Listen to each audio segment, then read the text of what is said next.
Alright, hi, Maggie Trumpower, Mr. Huxley, third block B-Day class, and my topic was mental disorders of historic artists. So I guess we'll start.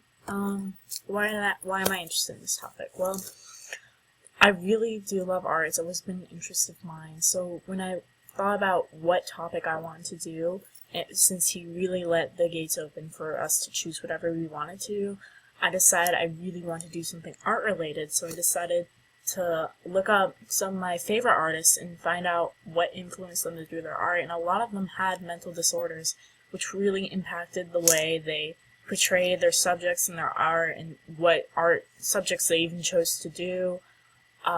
It really influences also a lot of other artists today, so I thought that was really important to our culture even now, even if it was 100 years ago. So how my website was set up was, first, I start off with overview of mental disorders. So I go in depth about what are mental disorders, categories of mental disorders, subcategories of mental disorders, and even a few examples such as Ted Bundy, which I'll go into later on, which was an infamous serial killer who had antisocial personality disorder. And then I go into artists with mental disorders, talking about Van Gogh, Edvard Munch, Salvador Dali, like what mental disorders they had, why they had these mental disorders, or what they may have thought why they had these mental disorders, and their life, basically, just a biography of how they lived. How this affected their work was the next